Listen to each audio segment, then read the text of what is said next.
கர்த்தருக்குள் பிரியமானவர்களே, ஏப்ரல் 8 இன்றைய பனித்துளிகளின் தலைப்பானது கிறிஸ்துவில் வளருங்கள். வசனம் எபேசியர் 4வது அதிகாரம் 15வது வசனம். அன்புடன் சத்தியத்தை கைக்கொண்டு தலையாகிய கிறிஸ்துவுக்குள் எல்லாவற்றிலையும் நாம் வளருகிறவர்களாயிருக்கும்படியாக அப்படி செய்தார். ஒரு செடி அல்லது மரம் வளர சூரிய ஒளி, தண்ணீர், காற்று, உரம் ஆகியவை தேவைப்படுகின்றன.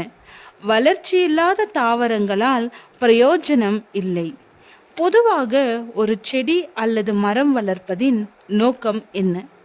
அவைகள் பூக்கள், காய்கள் அல்லது பழங்கள் தர வேண்டும். அப்பொழுதுதான் முழுமை பெறும். வளர்த்தவர்களுக்கு சந்தோஷத்தை கொடுக்கும். ஒவ்வொரு கிறிஸ்தவனும் இயேசு கிறிஸ்துவின் கிருபையிலும் அவரை பற்றி அறிகிற அறிவிலும் வளர வேண்டும். விசுவாசத்தால் வளர வேண்டும். கிறிஸ்துவின் நிறைவான வளர்ச்சியின் அளவுக்கு தக்க பூரண புருஷராகும் வரைக்கும் வளர வேண்டும். கிறிஸ்துவ முதிர்ச்சியடைய நாம் செய்ய வேண்டிய சில சிபாரிசுகள். புதிதாய் பிறந்த குழந்தை போல் நீங்கள் வளரும்படி புதிதாய் பிறந்த குழந்தைகளைப் போல் திருவசனமாகிய கலங்கமில்லாத ஞானப்பாலின் மேல் வாஞ்சியாயிருங்கள். இந்த ஆலோசனை கேட்க பழகின பழமையான ஆலோசனைகள்தான். ஆனாலும் அதன் முக்கியத்துவம் உண்மையும் ஒரு காலம் மாறாது. ஆவிக்குரிய வாழ்வில் வளர அனுதினமும் வேத வாசிப்பு மிக மிக அவசியமானது. அதுதான் ஆவிக்குரிய மன்னா. என் வார்த்தைகள் உங்களுக்கு கசக்கிறதா? ஏதோ ஆவிக்குரிய பிரச்சனை இருக்கிறது என்று அர்த்தம்.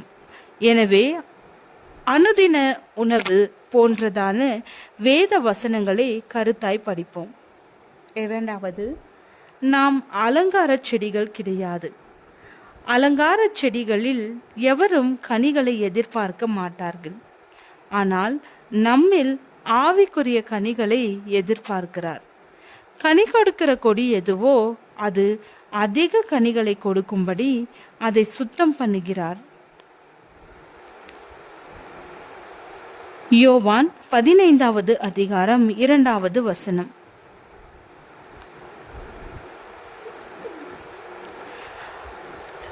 தேவன் நம்மை சுத்தம் பண்ண விரும்புகிறார். ஒருவேளை இது வலி நிறைந்த அனுபவமாக இருக்கலாம். நாம் அதிக கனிகளை கொடுக்க வேண்டும் அல்லவா? மூன்றாவது, இயேசுவில் தொடர்ந்து இணைந்திரு. நாம் மெய்யான திராட்சை செடியாகிய இயேசுவில் கிளைகள்தான்.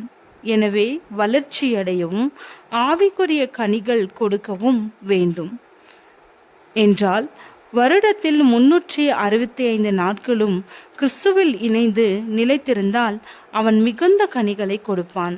யோவான் 15வது அதிகாரம் 5வது வசனம். இயேசுவில் இணைந்தே வாழ்வோம், ஆவிக்குரிய முதிர்ச்சி அடைவோம், அதிக கனிகளை கொடுப்போம், ஆனந்தமான நாட்டை சேர்வோம். ஜெபம். பிதாவே, நாங்கள் மிகுந்த கனிகளை கொடுக்க எப்பொழுதும் இயேசுவில் நிலைத்திருக்க கிருபை அருளும். ஆமென்.